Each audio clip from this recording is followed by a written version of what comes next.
a fala do delegado Luiz Paulo sobre as investigações do caso. Vamos ouvir o que disse a polícia acerca das investigações da morte de professor Edivaldo. Vamos acompanhar. Luiz Paulo, delegado Luiz Paulo. Vamos lá conversar com o doutor Luiz Paulo. Delegacia de Homicídios de Vitória de Santo Antão. Eu posso perguntar primeiro, Claro, já sim, senhora. entre os homens. Pois não, senhora. Doutor, conta pra gente qual seria a motivação principal desse crime e se o suspeito preso já confessou envolvimento nesse crime do professor. Nós prendemos ele ontem, certo? Ele havia um mandado de prisão temporária contra ele. Nós seguimos em duas equipes, uma para a casa dele em Jussaral, outra para o município de Recife, né, para o bairro do Ibura. Haja vista, tínhamos a informação que ele possivelmente estivesse lá na casa do familiar. Né, a equipe do Recife acabou logrando êxito. Ele não esboçou reação nenhuma na prisão, no entanto, ele nega qualquer tipo de participação nesse homicídio, apesar de ter afirmado informalmente que talvez houvesse impressões digitais dele no carro. Apesar de ainda não ter chegado o resultado da perícia, ele afirma informalmente que possivelmente teria impressões digitais nele dentro do carro, entrando em contradição do que ele, desde o início, só faz negar. A motivação que estamos seguindo agora nesse momento descartando a motivação passional, né? Haja vista, pelo que foi apurado, eles mantinham uma amizade, mas essa amizade não era um relacionamento. Né? O encontro que eles teriam marcado seria o primeiro encontro amoroso. Seria a primeira vez que os dois iriam sair juntos. Né? Marcaram um encontro em um local ermo, aqui na PE 45, na saída da cidade, e na intenção do professor, da vítima, era um encontro amoroso. Mas, pelo que está sendo apurado, o suspeito que foi preso, ele foi já com a intenção de cometer um roubo. Doutor, dentro do que a gente pode observar, dentro das investigações que a polícia está realizando, o Luiz Augusto, ele esteve com o professor no dia do crime, no local do crime com o professor. Ele teria levado o professor até a cena do crime? Nós conseguimos apurar que ao longo do dia do crime, eles passaram o dia praticamente todo conversando, arquitetando esse encontro. Inicialmente, o professor queria encontrar com ele na área urbana de Jussaral. E ele, a todo momento, negando esse encontro na área urbana, tentando se encontrar em um local um pouco mais afastado, segundo ele. Ele afirma que seria para não se expor com a sociedade, alguma coisa nesse sentido. Então, ele teria marcado esse encontro nesse local ermo, atraindo o professor para esse roubo. Havia algum tipo de cobrança por dinheiro para que o professor pagasse por esse encontro, algo que não foi acordado, talvez por isso, no crime? Não isso. A gente percebeu que o professor já tinha feito pequenos depósitos para ele em momentos passados, mas de valores baixos, 20, 30 reais. Né? Então não havia uma extorsão, uma cobrança por esse encontro. Não havia. Outras pessoas envolvidas nesse crime, delegado? É um pouco precoce a gente falar isso ainda, né? Haja vista, estamos ainda no prazo de conclusão do inquérito, mas o que eu posso afirmar nesse momento é que a gente continua as investigações, né? A gente ainda falta encontrar os outros pertences do professor, como o celular, a carteira, o próprio chinelo do professor foi levado. Então a gente ainda segue investigando se há outros autores e onde estão esses pertences. O professor era uma pessoa muito querida da sociedade e uma comoção muito grande foi gerada em torno dele. O que é que a polícia poderia passar para a sociedade neste momento com relação a outras pessoas que possivelmente poderiam estar envolvidas? O que a gente pode passar para a sociedade é aquilo que eu havia falado na semana passada. A polícia não vai descansar enquanto não dá uma resposta por completo à sociedade. Essa é a nossa intenção. Em relação ao perfil desse homem que foi preso, delegado, algum histórico de envolvimento em crimes, algo que já fizesse a polícia ter essa suspeita maior em relação a ele? Não, ele tem uma única passagem, mas por tráfico de droga, nada muito sério. Então, esse foi o grande crime, digamos assim, cometido por ele. Delegado, Ele não tem outros históricos criminais. E ele teria efetuado os disparos contra o professor? Não foi contra Como eu falei, ele nega. Né? Ele nega qualquer tipo de participação. Né? Então, ele nega também ter efetuado disparo contra o professor e a arma do crime também ainda não foi encontrada. As contradições, né? Já que ele nega tanto, não foi ele, não ter participado desse crime, mas é como o senhor falou agora há pouco, ele esteve na cena do crime, ele esteve o dia inteiro com o professor, falando com o professor, estando com o professor, e mesmo assim ele insiste em negar, e eu queria saber do senhor, aproveitando, se a prisão preventiva dele foi concedida.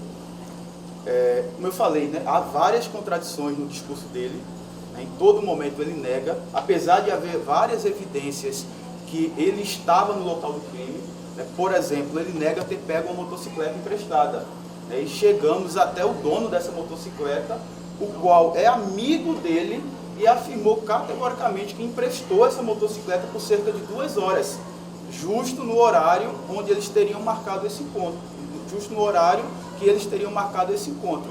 Então, os familiares dele, do suspeito, inicialmente afirmou que ele estaria em casa nesse horário. Depois entraram em contradição, negaram, afirmaram que ele tinha saído por poucos instantes, não sabendo precisar por quanto tempo eles teriam saído. Então há várias contradições nesse discurso dele. Como eu falei inicialmente, essa prisão é temporária. No entanto, até a conclusão do inquérito, pretendemos protocolar o pedido de prisão preventiva. Qual é o nível de amizade deles? Frequentavam a mesma casa, inclusive eles se seguem em rede social. Por incrível que pareça, apesar de eles mantinham um contato frequente por redes sociais e tal, os outros amigos da vítima não conheciam essa pessoa. Então ele fazia parte do ciclo de amizade no distrito de Jussaral, né, e não com os outros amigos aqui em Vitória. O delegado Luiz Paulo, né, da Delegacia de Homicídios, dizendo o que se tem até agora. O Edivaldo teria marcado um encontro com o suspeito. Confirma aí, Tony, o nome do suspeito, deixa eu ver aqui, de 20 anos, né? Deixa eu puxar aqui. Luiz Augusto Borges Lucas, de 20 anos. Ele teria marcado um encontro com o Edivaldo. Agora, a informação do delegado é de que na cabeça do Edivaldo era um encontro amoroso. Na cabeça do Luiz Augusto Borges, ele estava ali para praticar um crime de assalto. E aí teria acabado cometendo latrocínio. Provavelmente, ele nega. As provas precisam serem concretas, porque também não se pode pegar uma acusação tão séria como essa e jogar assim como se, né? Mas a polícia, ela trabalha com provas e faz um trabalho muito sério, tentando dar uma resposta rápida à sociedade, que, pelo que falou o delegado, tem coisa aí? Tem. Até onde vai a participação, se ele agiu com a ajuda de outros, enfim, como foi a dinâmica do crime, isso precisa ficar claro, ainda que não está. Mas que o Luiz Augusto Borges Lucas, de 20 anos, tem muito a dizer? Tem, mas ele prefere negar. Vamos aguardar a conclusão do inquérito. O delegado tem um prazo de 30 dias. Por enquanto, ele permanece preso temporariamente.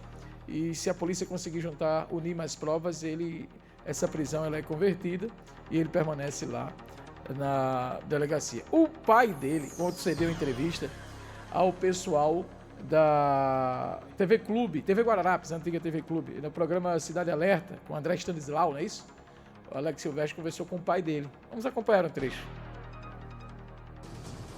Eu vim para defender o meu filho sobre essa acusação que está sendo dele. Como o cara tinha muita influência aqui em Vitória, estão querendo descobrir de todo jeito que foi ele que fez matar, mas não foi, certo? Eu não sei, eu não vi, mas eu acredito que eu sou pai, que ele não fez isso. O senhor conversou com o seu filho, o que ele disse? Ele só diz a mim que pai, eu não fiz, só faz chorar e diz a mim, e eu sei,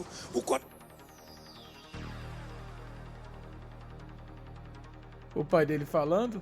o coração de pai que eu sei, que eu sinto, que ele não fez isso. Pode ter outras pessoas envolvidas e ele está com medo de dizer para não ter uma rebordosa. O senhor acredita que ele sabe de alguma coisa, mas tem medo? Tem medo de dizer. A polícia diz que ele teria marcado um encontro, até um encontro amoroso com o professor. O senhor acha que isso procede? Pode até proceder. Proceder é o seguinte, você sabe que digitais, se eu estou conversando, se eu tocar no teu microfone aqui, amanhã, outro dia, se eu sumir, se pegar no microfone, acha a minha mão. O senhor sabia de alguma amizade do Luiz com o professor? Não, eu vim saber porque os meus filhos me falaram. O professor é acostumado a ir para lá, para Vitória, para Jussaral, beber com outras pessoas também. Já teve envolvimento que já me passaram com outras pessoas. Luiz, como é que é a vida do Luiz? O Luiz trabalha de quê? Faz o quê? É pai? É pai, nós temos uma mulher grávida agora que já fez DNA. Não, já teve uma menina. Eu tenho outro neto com ele trabalha com o padre da Obra de Maria. Entendeu? Lá da igreja, lá no Cabo. Ele é arrecadador de doação de lá da Obra de Maria, de coleta e cada, trabalha com crianças pobres, dando feira, ajudando, entendeu? Agora você sabe, cachaça, bebida, bebedeira, esses caras, todo povo novo gosta. Aí termina entrando na situação dele. O delegado, o pai Tá aí. do suspeito Entrevista falando. exclusiva. Agora eu vou O pai do ter de suspeito, casa... pode voltar para mim aqui. Interessante seria o que a gente ouviu aí, o pai do menino falando. Mas enfim, percebe que até o pai não consegue negar que ele diz que o filho, de fato, deve ter tido um envolvimento com o professor. Então, se não foi ele que cometeu, por que não abriu o jogo? Ele já tá na dança. Esse negócio, porque tá com medo. E aí? Aí vai permanecer preso e calado? Não. Chega pra polícia e abre o jogo. É melhor pra todo mundo. Inclusive pra ele. Agora, falar a verdade, falar o que de fato aconteceu. Qual foi a participação dele, o que é que ele fez de contribuição para que isso aí ocorresse. Entende, minha gente? Então a gente vai aguardar o trabalho da polícia para que a polícia consiga concluir esse inquérito e colocar atrás das grades os verdadeiros culpados, porque o que não pode é esse crime ficar sem resposta. Se foi latrocínio, se foi passional, a polícia já está descartando passional, porque mesmo o professor, na cabeça dele, seria um encontro amoroso, na cabeça do criminoso, a ideia era praticar ali o ato de assalto e levar o dinheiro do professor. Agora,